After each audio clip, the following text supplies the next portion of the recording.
Well, ladies and gentlemen, how are we? Hello. Do I just get straight into it? My body's trying to kill me. It's trying to take me out. It wants me dead. But yeah, I've been back and forth from the fucking hospital. And probably not a shock to anybody hearing this. It's not been fun at all. It's not only made my personal life like very difficult, it's also made getting content to all of you guys 10 times as harder, which I'm not looking for the pity parade to come out, but it's hot. I mean, it's annoying. It's like the last thing I want. But instead of leaving everybody in the dark, I thought I'd actually explain how and why this is all happening. Now, before I start talking about the first time I've been put in that emergency room, let me paint the picture of what we're working with in terms of this body. So I've got diabetes. I've got diabetes type 1, okay? I don't know if you knew that there was two different types, but there is. There's type 1 and there's type 2. So let's say you're drinking a million cans of Mountain Dew. You're, you know, just piling back chocolate and crisps. Just eating all the good stuff. Typically, that's how you can get type 2 diabetes. There's also other ways. Type 1 diabetes, do you know how you get that? It's random. It's RNG. It's just, you wake up with it one day. Oh, you gotta love it. You gotta love it, haven't you? Again, just one of the many gifts from him. So, let me better explain how type 1 diabetes works. So, sorry to give you a science lesson, but I'll try and make it fun. So, let's say the average person watching, maybe you at home, maybe you haven't got anything wrong with you, maybe you have, I don't know. But you've got a really important organ in your body called your pancreas, okay? Your pancreas produces something called insulin. Wow. Insulin is just essentially a key. That's all it is, right? Let's say that you are feeling tired and you're like, you know what? I'm gonna have a can of Coke. I'm gonna have a chocolate bar. Let's get the sugar going. Let's get the energy up. Insulin is the key that like allows your body to actually absorb all of the glucose and, you know, goodness and all that shit. And you also just have blood sugar levels. So there's like a Goldilocks green zone, if you like, all right?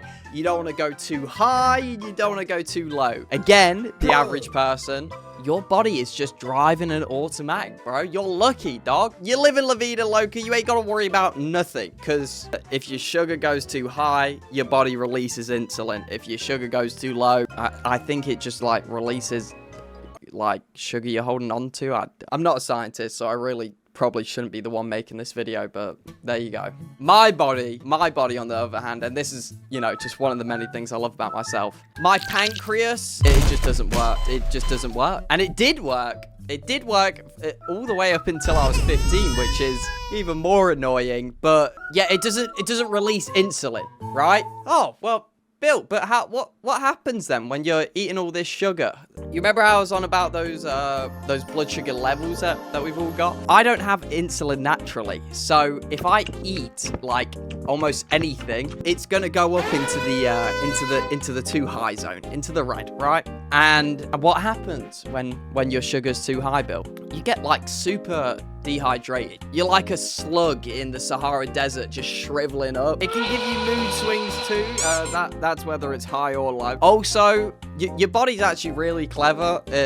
You piss out the sugar. So out of nowhere, you just start pissing like a fucking fountain.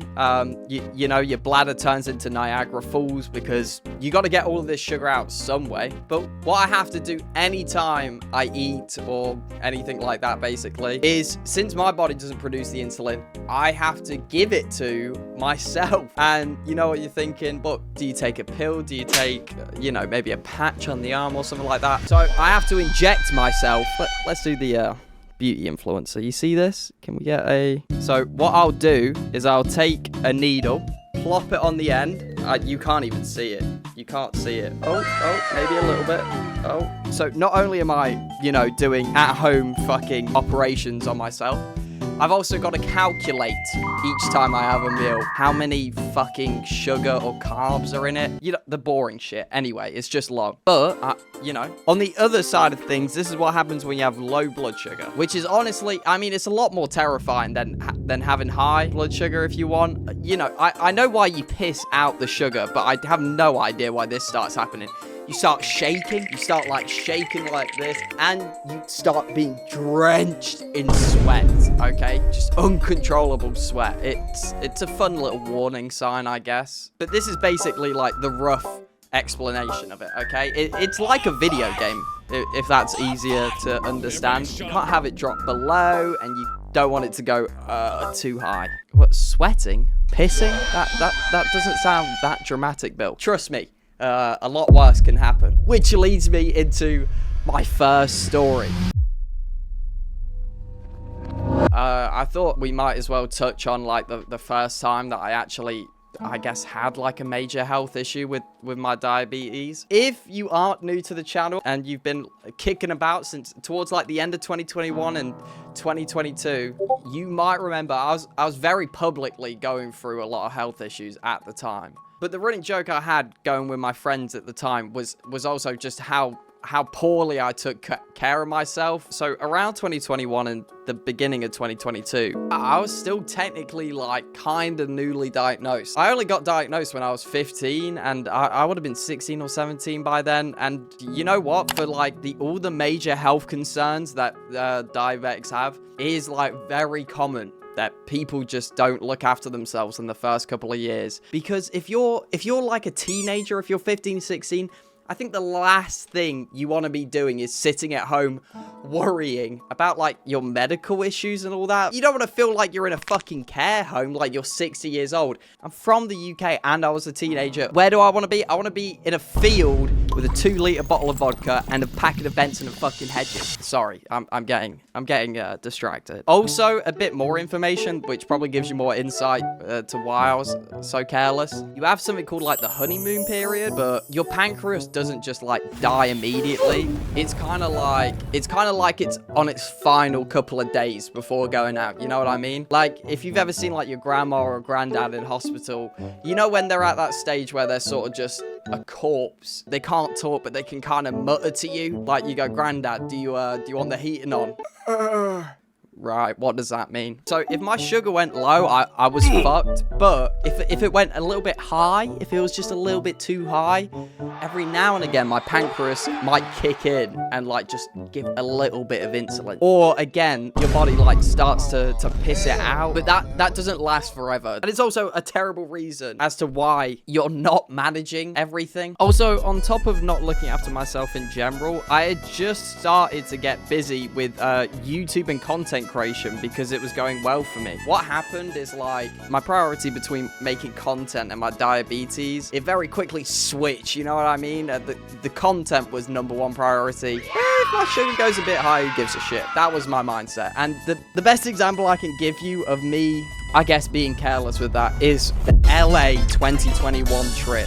I went to LA with like Tubbo, Freddie, a couple of other of my mates. This was my first time going to America, so I was like a kid in a literal candy shop. I was just enamored by everything. And as a result, just, let's worry about the diabetes later on. But how this like links from me going from America to hospital, I'll explain. So you remember how I was saying when I first got diagnosed, I wasn't the happiest because instead of injecting myself with insulin, I wanted to be at a party, maybe, I don't know, putting fucking Jack Daniels in my vein. I don't know. I was very scared of my sugar going low. I didn't want to be at the function in the corner, just standing there shaking, sweating my tits off. So for like a good year or something, I sort of stayed away from alcohol. Until, of course, I got to LA. The night before we were meant to fly to Florida, some older lads had came over.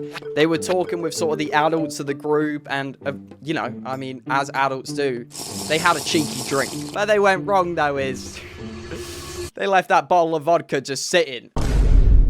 And, well, I'm not one to waste people. I mean, I think we can all appreciate that. So I stole this bottle of alcohol, and I tried to persuade some of the others. Nobody really wanted to drink. So I planned on having my own little party, of course. Tom, do you reckon you could make it through the Silver Mile? I'm talking me, you, Freddie. Hi. Possibly some other people. 12 stops 12 shots. We are doing it right now in LA. Among Us. And I want to leave you with this message. Among Us. Also, the main thing here is we were meant to leave in the morning, and I still hadn't packed my bags. I hadn't like put any of my clothes away. Insulin needs to stay refrigerated. So the Airbnb we were in, I put all of my insulin in the fridge. And here's another quick science lesson: your liver is what like processes sugar. As amazing as the human body is, it can't multitask. It can't do sugar and alcohol at the same time. You can drink as much sugar as you want, but it's gonna take a minute because your liver's gotta process that fucking alcohol first, right? So, before I drank, I made sure to whack my blood sugars up as high as I could. I mean, we're talking about a different bill here, guys. I was a bit of a daredevil, or an idiot, whichever one you want to pick. And so my sugars were extremely high. I didn't want poor Tubbo to walk down the stairs to a dead Billzo in the morning, which is ironic with how it ended. But so anyway, I go through this vodka bottle, have an amazing night. Morning after, I'm just enjoying myself, catching Zeds, dreaming about sheep. Bill! Oh, what do you want, mate? Let me sleep, mate. We gotta get to the plane. We need to go now. I haven't packed my bags again. So I'm pretty sure there's a video of this. I start like frantically packing my bags. Quoting times. We're in a state of panic. You could have packed like 2 days ago. Shut up. In like a state of panic, I end up forgetting my insulin. And so my sugars are still through the roof. And I know I said earlier, you feel dehydrated, you feel like you gotta piss constantly. You also feel insanely sick. Like, you'll end up vomiting and everything. And I hadn't realized I'd left my insulin until we were basically at the fucking airport. Like, I don't want to be a burden. I'm like, guys, just figure it out when we land in Florida. So for like, I don't even know how many hours. Like, the flight from LA to Florida, can somebody do the math there? I'm just like deliberately fucking destroying my body. Like, there's photos of me just laid out on a bed, and now I'm sure you're thinking, Bill, this is fabulous, but how does this end up with you at the hospital? So when your like body's got super high blood sugar, your body's deprived of insulin right now. And you remember how I was saying insulin's a key? It's like the key to let the energy come into your body. So you don't have any energy either. And what your body does is it starts making ketones, these things called ketones. Again, I'm not a scientist, so please don't use me as your revision for your next test. But yeah, it starts releasing ketones into your body, which is just like a backup energy reserve or whatever the fuck, which is in small amounts perfectly chill. Again, the average person, maybe you, ketones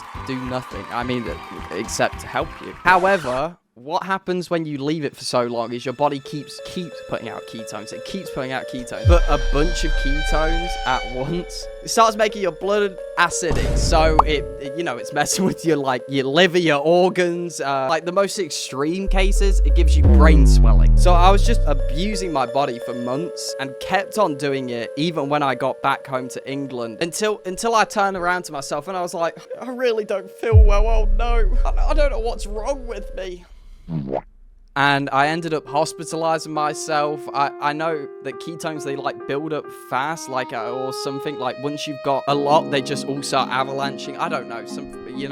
Again, I don't really remember the science. What I do remember though is being treated like a fucking pin doll as they started putting every single IV in me they possibly could. If you've ever had potassium, an IV of potassium, please tell me you know what I'm on about. But this shit burns. But I ended up being sick for like weeks after because again, it was like months of abusing my body and just sort of pushing it to the limit, going, I'm sure we could push it a little further. Diabetes or not, you've all been to a hospital. Even though they're helping you, I mean, they gotta, for some reason, like, beat you up in the process. Again, as I'm sure some of you know, it made me miss weeks of not streaming, uploading, or anything like that. But it taught me an important lesson, of course, that, I'm not the diabetic Superman. I'm not made of fucking steel. Like, inevitably it was gonna catch up to me. But that's what happens when your sugar goes too high. So yeah, I mean, it doesn't sound like the end of the world. Maybe I'm not describing it harsh enough or whatever. If you've been through it, I'm sure you're aware of how fucking miserable it is, but I'm pretty sure I said, like, towards the intro, like, how much scarier low blood sugar is, right? Hey, I can tell you firsthand. It's definitely a lot fucking worse.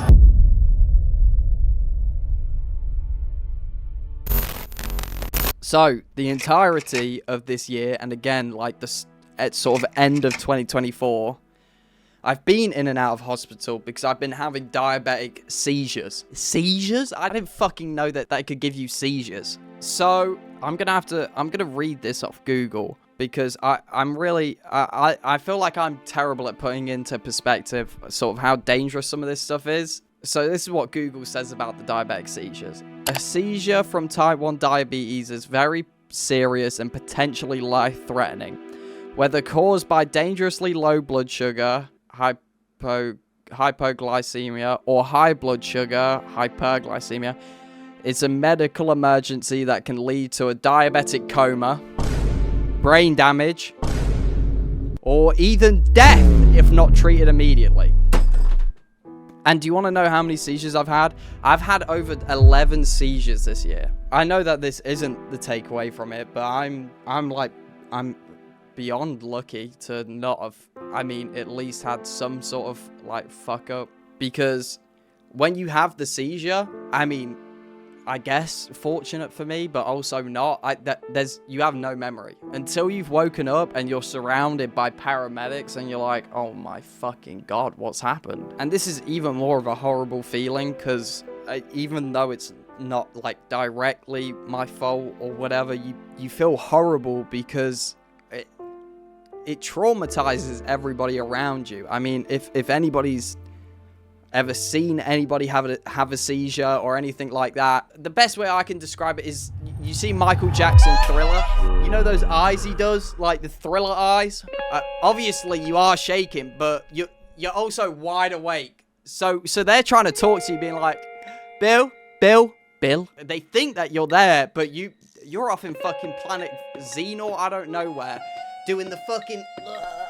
And the first seizure I had was it was on a stream. So I was streaming. I was doing this in Toby's office as well. So I wasn't sleeping at home. It's not like I was in the comforts of my own place. I want to try and explain what happened and how this went down to the best of my abilities. But even though, my eyes are open, I'm breathing, when it actually happens, you have no idea that you're even in the fucking room.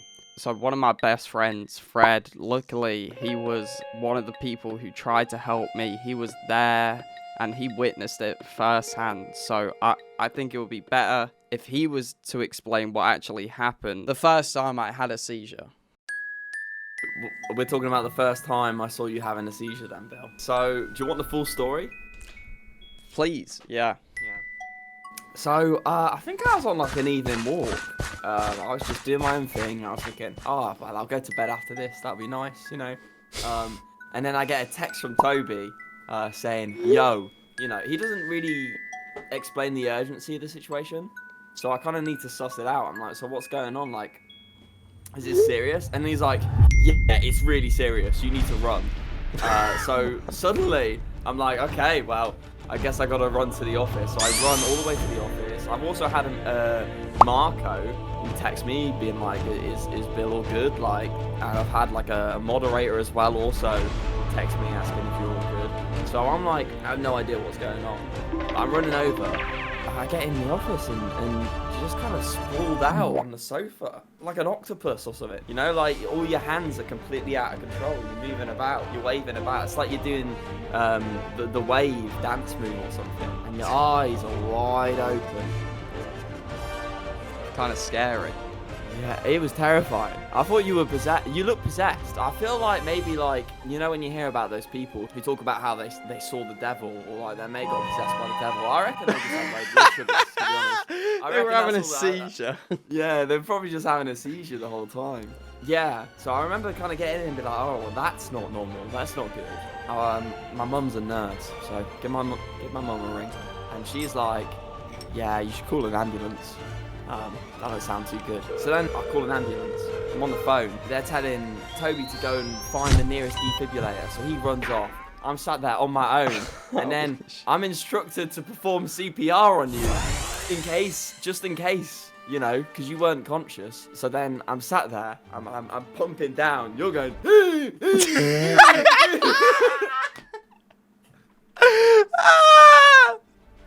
like, because obviously, like, of course you're making that noise. Like, I'm shoving my hands into your chest. Yeah, I didn't really understand. I still don't really understand why I needed to do CPR, because, like, you were breathing. I told them you were breathing, but I guess they had to, you know, be on the safe side or something. Eventually, the ambulance gets outside. They tell me to stop doing CPR. They arrive and they check your blood sugar levels, and they were like, "Oh yeah, that's fucked."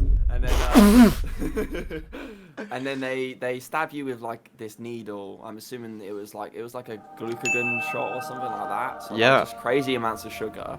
So yeah, and then you kind of slowly came to conscious. But then like you, like immediately after, I was like, "Did you not remember any of that?" Because like the thing is, right, when I was like the scariest part of this was doing the CPR, because you were looking at me, and I was like, nah, this isn't happening.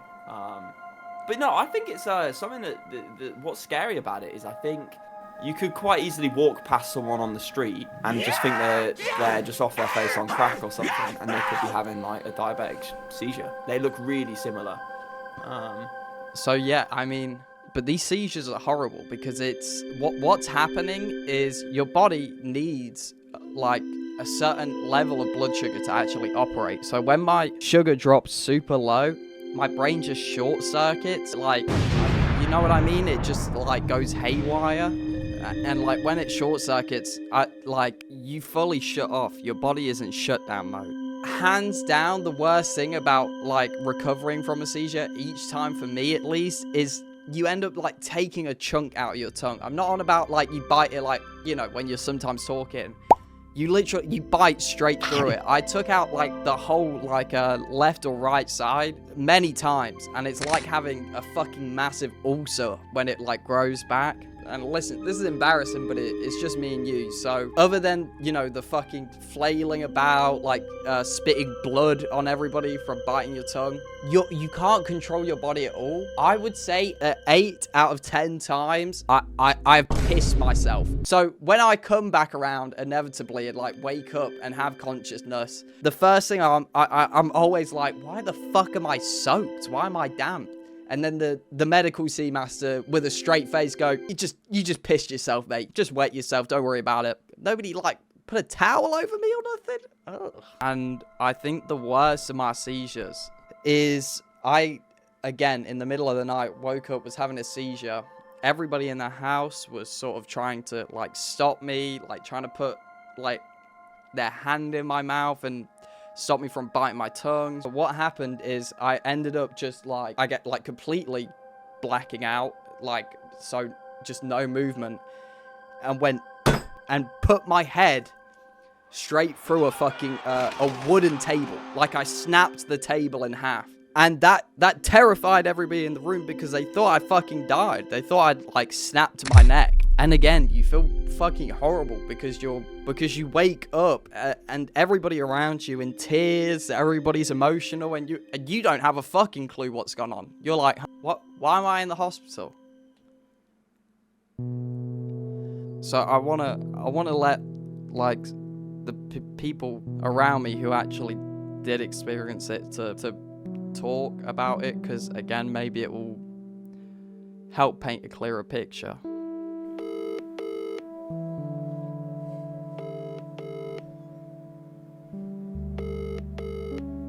Hello. Hello. What? Why? Well, no. What is it like when you actually see me having the seizure? It's really scary. Really scary. Because you can't control anything and you flail all over the place. And I can't make you control anything either. Everything's out of control. And you're worried that you really are going to damage yourself permanently, hurt yourself. Yeah.